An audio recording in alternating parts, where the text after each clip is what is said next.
What's up, everyone? I hope you are having a good morning so far. I know that I've been a bit decent. I didn't eat breakfast yet, but gotta get these videos done for you guys. So today I am back with 3 more questions, similar to what we did yesterday or 2 days ago, since this video will be uploaded on Wednesday, not Tuesday. And the structure is very similar. I'll have 3 questions up here. The link to the questions themselves will be down below, so you guys can work along with me. And then at the end, I have a little riddle for everyone. So you can email me, and the email is down below as well, what you think the answer is, and I'll give a shout out to the person who actually gets it right. Or the first person, because a couple of you, I know you guys are very smart. So a couple of you could actually get it. So moving along, let's start with question number 1. I'll read it for you guys. Susan is 6 years old. Her sister is 1 year younger, and her brother is 1 year older. What is the sum of the ages of the 3 siblings? Well, let's write what we find important in the question, because that's a tip I can use for any question. I still use it. I'm going to college and I still use these type of tips. Always take everything that's important out, because I don't want to go back to the question and read it again. It's so long, and that's why I do math, so I don't have to read or write. Okay, so Susan is 6 years old. That's very important. So S is equal to 6. Now, her sister is 1 year younger. Susan's sister is equal to 1 year younger. What does that mean? That means she's 1 year less, right? So what's 1 year less than 6? Let's see. 6 years minus 1 year. What is that? 5 years. So that means that Susan's sister is 5 years old. Now we also say that her brother is 1 year older. So Susan's brother is 1 year older than Susan. So that means that is Susan's age plus 1, or 6 plus 1. So he is 6 plus 1. And what is that equal to? 7. So now we need to find the sum of the ages. And what does sum mean? Sum means to add. So let's add all of the ages. So 6 plus 5 plus 7. What is that equal to? Well, I can tell you that 6 plus 5 is 11. And then 11 plus 7 is 18. So that means when you add all of them up, or when you get the sum, you get 18. So the answer here is C. Now, whenever you guys are working on these questions, feel free to just pause the video and just do it on your own time. Stop it to think about the question itself and see how you can do it, because there's always many ways to do it, and sometimes it can be confusing. So always feel free to pause the video.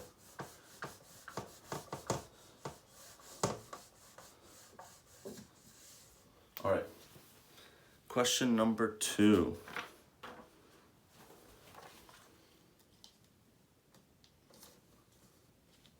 This one's a lot of fun. I like this one. All right, let's read it. Number 2. Peter Rabbit has 20 carrots, right? So she starts with 20 carrots. P equals 20 carrots. Now, she eats 2 carrots every day. She ate the 12th carrot on Wednesday. So P eats carrot 12 on Wednesday. On which day did she start eating the carrots? So we know she eats the 12th carrot on Wednesday. So let's just say this is Wednesday, right? She eats 12. She doesn't eat 12 carrots. She eats her 12th carrot. So she eats carrot number 12 out of 20 on Wednesday. So now we want to know which day did she start eating the carrots. So when she starts, that's when she begins, right? Do you begin at the end, or do you begin at the beginning? You begin at the beginning, right? And the beginning is past, is in the past. It's back in time. So we're going to be going backwards, because we want to go to the start of things. Like when they say the start of time, that was a really long time ago.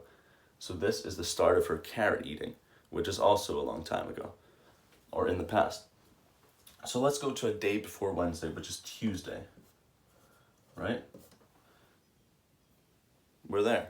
Now, we know that she eats 2 carrots every day. So then how many carrots did she eat by Tuesday? Well, Tuesday's the day before Wednesday, and she eats 2 carrots a day, right? So that means she ate 2 less carrots. She had 2 less carrots eaten on Tuesday. So that's 10 carrots, right? Because if she eats 2 every day, that means she ate her 9th and 10th on Tuesday, her 11th and 12th on Wednesday. And now we can keep going back. Monday, Sunday. Let me just move this over, guys, so you guys can get a bit of room. Right, so Wednesday, let's put Wednesday here. And she ate her 12th carrot. Then Tuesday, she ate her 10th and 9th and 10th. And let's keep going back. Monday, she ate her 7th and 8th. Tuesday, her 6th. That's not Tuesday, sorry, that's Sunday. We gotta keep going back. Saturday, her 4th. Friday. And then Thursday, bang. So we went back in time 2 carrots every day, right? And that's because every day she eats 2. So just to make more sense of this, let's go forward in time. So this means on Thursday, she had 0 carrots eaten. So she had all of her 20 carrots. She didn't eat any. That's the day she went to the grocery store and she's like, you know what? Maybe I should buy some food. And she bought those 20 carrots. So she ate 0 that day. Now she goes to Friday. And she's like, oh, I have to eat 2 carrots every day. Lunch and dinner. Because I don't want to eat breakfast. I don't want to eat breakfast. So she eats those 2 carrots. So she eats her first for breakfast or first for lunch and second for dinner. Then on Saturday she eats 2 more. Sunday she eats 2 more. So 2 plus 2 plus 2 is 6. Then Monday she eats 2 more. Tuesday 2 more. Wednesday 2 more. And if we look at the question asking, on which day did she start eating? Well, I would say Thursday, right? Because that's when we got to 0. That's the beginning. But that isn't the answer. You know why? Because it's which day did she start eating? On Thursday, all she did was go to the grocery store and buy the carrots. She didn't eat any. Otherwise, we'd have 2 here. Friday's the first day she eats the carrots. She eats her first and second carrot on Friday. Here she has 0 carrots, then here she eats her first and second, third and fourth, 5th and 6th, 7th, 8th, 9th, 10th, 11th, 12th. So that's why this is the answer, Friday. Because that's when she eats her first carrot. Alright, now it's time to go into the last question. This one is definitely a bit trickier, I guess, but that's because it's the last question. So in general, when I'm doing these questions, I'm going to make the first one the easiest, the second one pretty decent in the middle, and the last one a bit more difficult. And for those of you guys who think this is, a bit too easy, like maybe you 4th and 5th graders out there that want more of a challenge, I'll be uploading new videos that are not necessarily more difficult, but they're at a higher level, I guess. So you guys can check that out. It should be coming up maybe even today. So look at that if you want something more challenging. Now, moving on to number 3. 4 balls, each weigh 10, 20, 30, and 40, right? So they each weigh 10, 20, 30, and 40. And the question's asking, which ball weighs 30? Now, if we just read the question, it's confusing because how am I supposed to know? I would just have to guess, right? That's why we have the pictures. The pictures, when you have a picture in a question, that means they're important. They will always be important. So, let's look at the first one, right? Does anybody know what these 2 things are? They're scales. They measure weight. If you ever go to the grocery store and you have to put your food on the scale to weigh it, that's what this is, but it's 2-sided. Another way to look at these is they're like a seesaw. They'll keep moving up and down on the other sides, right? So let's pretend this isn't a weight or a scale. Instead, it's a seesaw, right? So this is the seesaw. And these are the 2 balls. So let's say you're A and B, right? So you are a kid again, and you are A and B, right? That's you. Now, your mom or dad, your parent, is going to be C and D. So they're going to be on this side. See, they're a lot bigger, right? They are a lot bigger. And so what happens because they're bigger? Sorry, that's the wrong side. Your parent is on the bigger side, or the side that's lower. Look at them, they're having the time of their life. And then you, a little tiny baby, at the time, not anymore, you guys are grown up, is here, right? Now, what do you notice here? The parent is on the bottom, right? And you're on the top. Well, why is that? That's because you weigh less. So your parent weighs more, so they bring you up. You know when you were a child and you just go up so high when you were a kid, and now you're getting older and it's not as much, right? That's because you're getting bigger, you're starting to weigh more. So this person weighs less. This person weighs more. So that means in this case, C plus D is less than A plus B.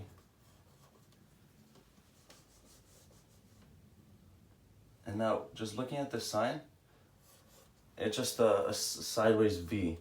And this is the less than sign. So that means C plus D is less than A plus B. If you guys don't know that yet, you could just write is less than. A good way to remember it is you can pretend it's like an alligator. And you can say that it's eating the bigger number. So in this case, it's eating A plus B because it's bigger. Because, you know, it's a hungry alligator. It wants to eat everything. Or it wants to eat more. So now, looking at what the question actually wants. Or let's look at the second scale first. This one, these two are at the same exact level. They're not fluctuating. They're just at the same level. So what does that tell you? Well, let's pretend on the seesaw this time. Right? You're on one side. You're a bit bigger now. And your friend's on the other. You know, you guys are friends, you're in the same grade, you're in the same class, and you're about the same size. So look what happens with you guys. You get stuck in the middle. And that's boring, right? That's why you always went with your parent. So this means that because you guys are the same weight, you'll be at the same exact level. So that means here, in this scale, B plus D is equal to C. So now we also know B plus D is equal to C. Now let's start with this equation, or this right here. So if we know B plus D is equal to C, we know B and D are two small pieces that make C a bigger piece. So B and D are both less than C. Because let's say C is 5. Is it possible for any of these to be bigger than 5? Let's see. Let's say B is 6. 6 plus what is equal to 5? That doesn't work, right? Because 6 is bigger than 5. So that means these two have to be smaller as well, like 3 plus 2. So that means that C can only be 30 or 40, and B and D have to be 10, 20, or 30. Because C is always greater, right? So let's say that C is 30 in this scenario. Let's just try it out. So C is 30. Now, what two numbers add to 30 there? 10 and 20. So let's say B is 10 and D is 20. That works, right? 10 plus 20 is 30. Now, let's go back to this one. The only number we didn't use is 40, so that means A is 40 here. So C plus D here is 30 plus 20. And then A plus B is 40 plus 10. Now, this side's supposed to be less, right? So let's add it. What's 30 plus 20? 30 plus 20 is 50. What's 40 plus 10? That's also 50. Now, is 50 less than 50? No, it's not. 50 is equal to 50. So we know we did something wrong. So let's go back. Let's see. Let's keep C as 30. Let's just keep it that way, just for now. And instead, let's switch it up. Let's say B is 20 and D is 10. So now we have 20 plus 10 is 30. That's right. So let's go to this one.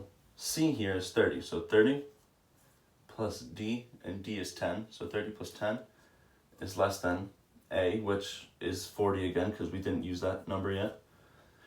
Is less than 40 plus B, which is 20. So what's 30 plus 10? That's 40. What's 40 plus 20? That is 60. Is 40 less than 60? I think so. If you guys think these numbers are too big to really compare, well, you could just take these two numbers and you could say 4 is less than 6. Just to make it easier to look at, right? And 4 is less than 6, which means 40 is less than 60 as well. So, which one's 30 in this scenario?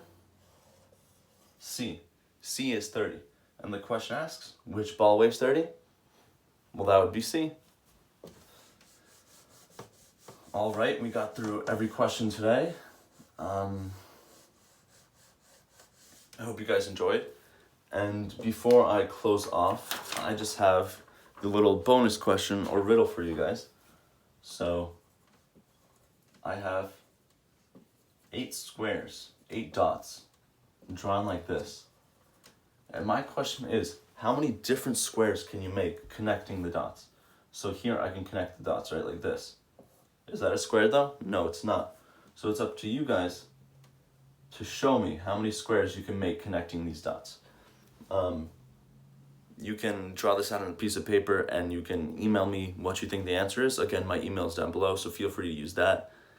And then you can also use the email to comment anything, you know, if you have any questions, if you have any concerns. If you want any extra work, I can always email you some practice tests and practice questions. And I hope you guys enjoyed. I'll be back soon with another video, and I hope you guys keep rocking with math.